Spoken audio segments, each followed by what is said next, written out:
Boss. Tawag ni Diego sa amo niya.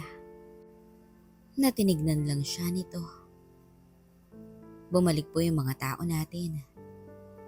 Balita ni Diego sa kanya. May inutos ba akong bumalik sila rito? Tanong nito kay Diego. Wala po, boss.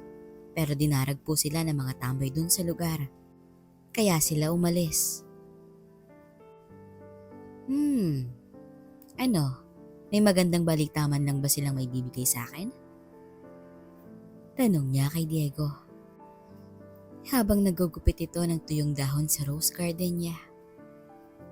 Wala po, boss. Sagot naman nito.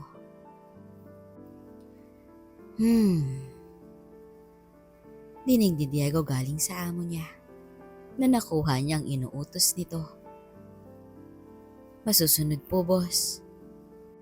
Sagot ni Diego sa kanya at umalis na ito. Pinatawag ni Diego ang 3 taong pinadala niya para magbantay sa lugar nila Ken at dinala niya ito sa liblib na lugar kung saan pinagbabaril niya to sa ulo. Iligpit niyo na yan. Utos niya sa kanyang mga tauhan. Sige po, boss. Sagot naman ng isa at ginawa na nila ang inutos ni Diego sa kanila. Pagbalik ni Diego sa mansyon, binalita niya sa amo niya na nagawa na niyang inuutos nito. That's good. Sagot ng kanyang amo. Ano po ang susunod nating hakbang? Tanong ni Diego na may tinuro ang amo niya sa mesa. Kinuha naman ni Diego ang pulang folder at tinignan niya ito. Nagulat siya nang makita niya ang laman nito. Ano to, boss? Tanong nito at tumigil sa paggupit ng amo niya at humarap ito sa kanya. Alam mo bang may ganyang kopya rin sila, Diego? Sino po, boss? Takang tanong niya. Si Ken. Mabilis na sagot nito at bumalik na ito sa ginagawa niya. Imposible po yun, boss.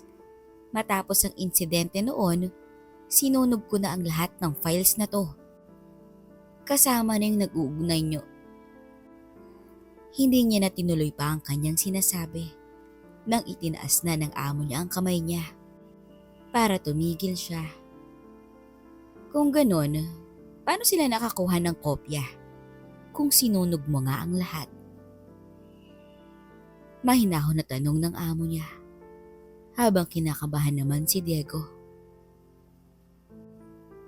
Titignan ko po, boss, kung paano sila nakakuha ng kopya. Mabilis na sagot sa kanya ni Diego. Good. Sagot naman nito. Muli nang nilagay ni Diego ang folder sa mesa at naglakad na ito. Nang muli siyang tinawag ng kanyang amo. Yes, boss? Siguraduhin mo lang na hindi ka papalpak. Saad nito kay Diego. Hindi po, boss. Sisiguraduhin ko po ngayon. Pangako niya sa amo niya at umalis na ito. Lumabas si Karen at umupo sa silya. Tinignan niya ang folder sa mesa. Nagugutom ka na ba? Tanong niya kay Karen. Hindi pa. Ano to? Tanong ni Karen sa folder sa mesa. Wala yan. Sagot naman nito na hinubad niya ang gloves at kinuha ang folder sa mesa.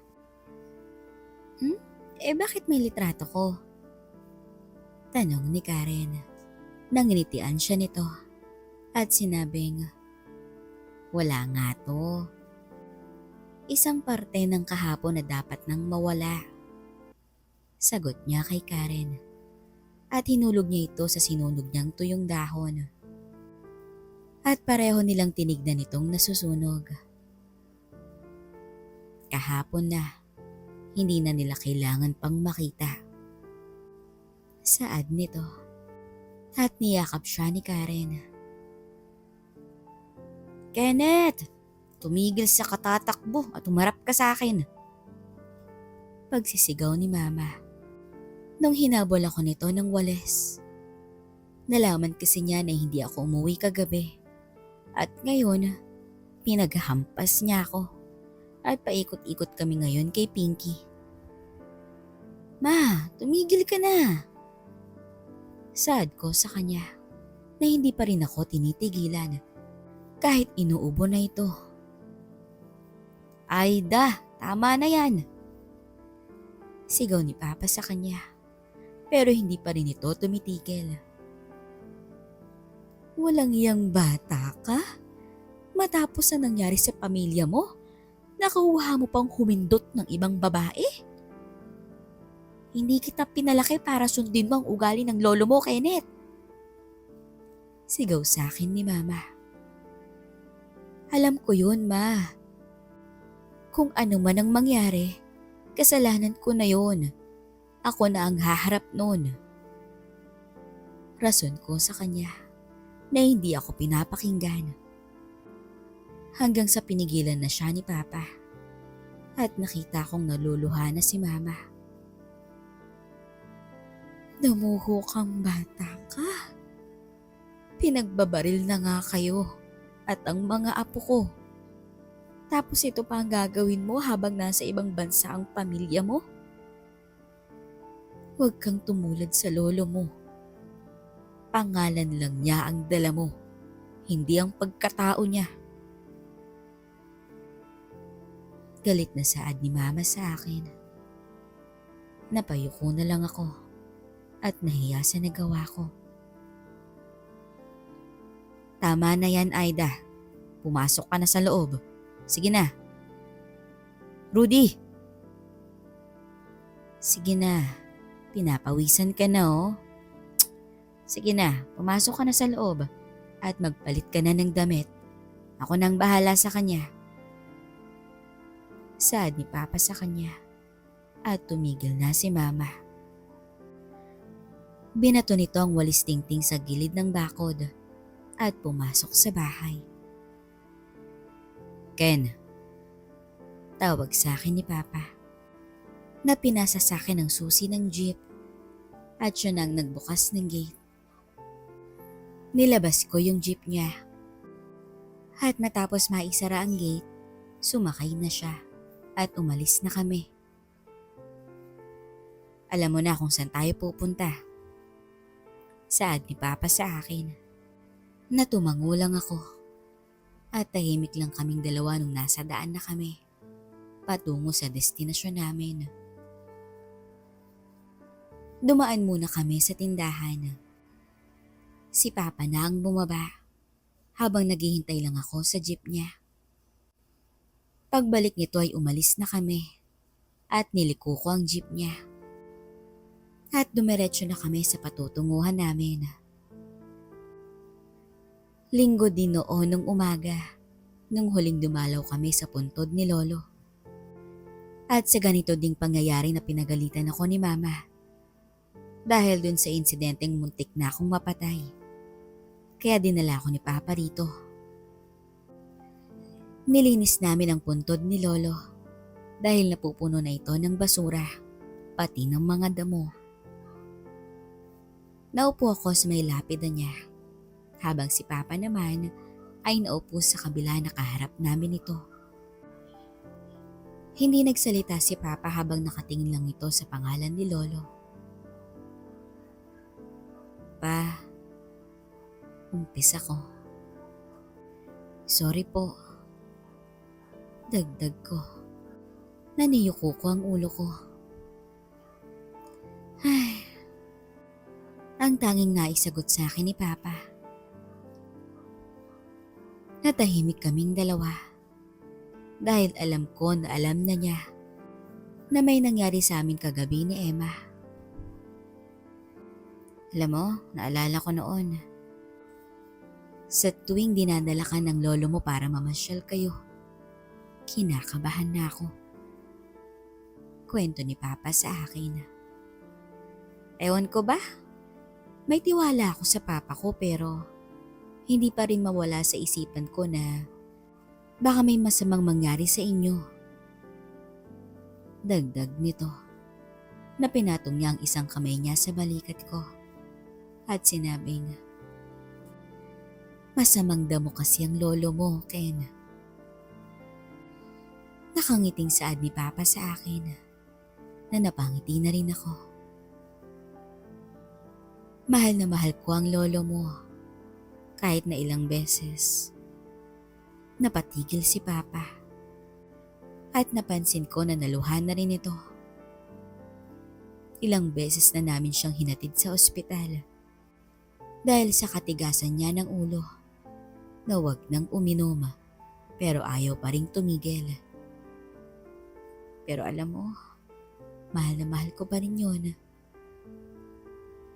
Naiiyak na saad ni Papa sa akin. Pa, tawag ko sa kanya. Anak, please naman Huwag kang sumunod sa ihapak ng lolo mo. Pagmamakaawa ni Papa sa akin, na naluhan na rin ako.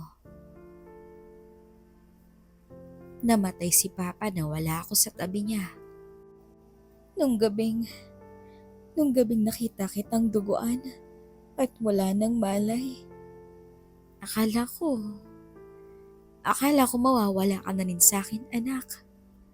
Nawala man lang ako sa huling sandali mo. Naluluhang saad ni Papa sa akin.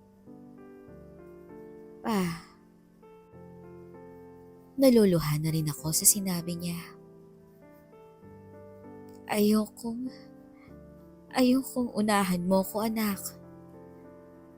Dapat ang anak ang maglilibing sa magulang niya. Tradisyon yun, di ba? Hindi ang ama ang maglilibing sa anak niya. Nilabas na ni Papa ang matagal na niyang dinadala. Hinawakan niya ako sa ulo at hinawakan niya ako sa buhok. Kaya, wag na wag kang gagawa ng bagay na alam mong ikakapahamak mo, ha? Saad nito sa akin. Natuluyan na akong naluha at yumakap sa kanya sa harap ng puntod ni Lolo Kenneth. Sorry pa. Naiiyak kong saad sa kanya. Nainimas naman niya ang likuran ko at tumingin siya sa lapida ni Lolo. Pa, eto na yung apo mo. Nagmana talaga sa'yo to. Matigas din ang ulo. Pumapasok sa gulo. Saad ni Papa. Nagpahid na kami ng luha namin at sandaling natahimik.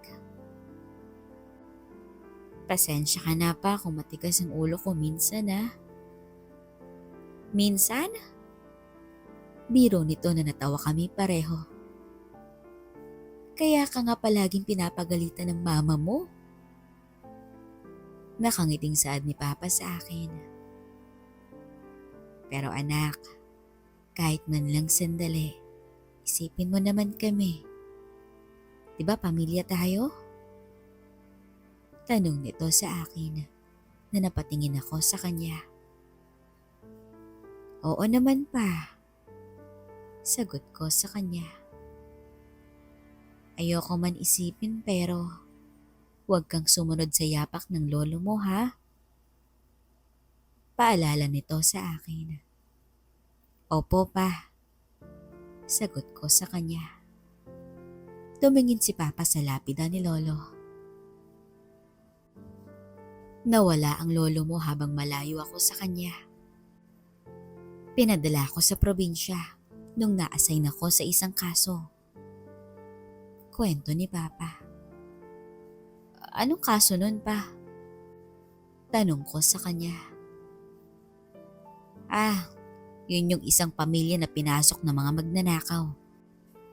At napatay ang mga magulang ng mga bata. Diyos ko, kawawa naman sila. Sagot ko sa kanya. Pero ligtas naman ang mga bata. Ewan ko lang kung nasa na sila ngayon. Sana nasa mabuti silang kalagayan ngayon. Sana nga anak. Tumambay kami sa puntod ni Lolo na kinukwento ni Papa ang mga kalokohan na ginagawa ni Lolo Ken noon. Kaya nga naging doktor ang Tito Samuel mo dahil sa tuwing nalalasing niyang lolo mo, maraming sugat niyan pag uwi ng bahay. Kwento ni Papa na natawa ko. Ikaw pa, kaya ka ba nagpulis dahil kay Lolo? Hindi. Naging pulis ako dahil yun talaga ang gusto ko. Nagpasalamat nga ang lola mo dahil ako yung tagadala ni Papa sa kulungan. Paglasing na lasing na ito at nagwawala sa kalye. Natatawang kwento ni Papa. Pero nakita kong napangiti itong nakatingin sa lapida ni Lolo. Kahit ganun siya, hindi pa rin niya kinalimutan ang pagiging ama at asawa niya. Saad ni Papa na tumingin ito sa akin. Kaya nakaramdam ako ng hiya sa sinabi niya. Nilagay ko ang isang kamay ko sa lapida ni Lolo. Patawarin niyo po ako, Lo. Yung pinag-usapan natin noon na kinalimutan ko. Patawarin niyo po ako. Saad ko na umakbay sa akin si Papa. Naalala mo nung nagising ka? At sinabi mo ang binili ng lolo mo sa akin? Tanong ni Papa. Nang biglang naalala ko ito. At napayuko na lang ako. Opo, pamilya. Saad ko na hinimas ni Papa ang ulo ko. Kaya napatingin ako sa kanya. Pamilya ang dapat mauna, anak. Saad nito. Sabay turo nito sa akin. Huwag na huwag mong kalilimutan yan. Opo pa. Mabuti. Ano, may nangyari ba talaga? Tanong ni Papa sa akin na napangiti lang ako. At nakita ko naman na napailing na lang ito. Pa, alam ko po ang ginagawa ko. Alam ko anak, may tiwala naman ako sa'yo. Pero mali pa rin anak eh. Dagdag pa nito na hindi na ako sumagot dahil tama naman siya.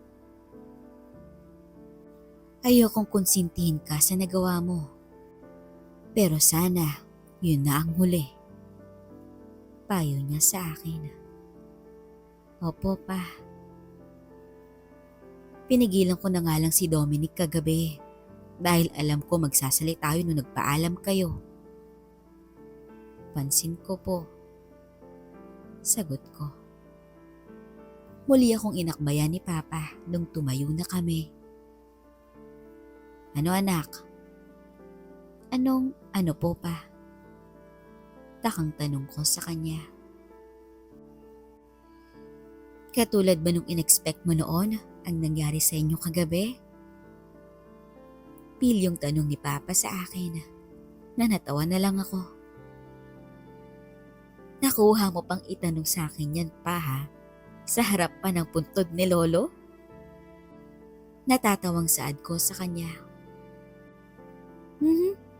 I'm sure ganun din ang itatanong ng lolo mo kung nabubuhay pa yun. Natatawang saad ni Papa sa akin. Napangiti ako at tumingin sa lapida ni Lolo. Opo, ganun na ganun po. Sagot ko kay Papa. Nangumiti ito at nag-thumbs up sa akin. Pero hindi ko gusto ang ginawa mo ha? Sabay bawi nito. na sinuntok ako ng mahina sa balikat. Opo sir, sagot ko sa kanya.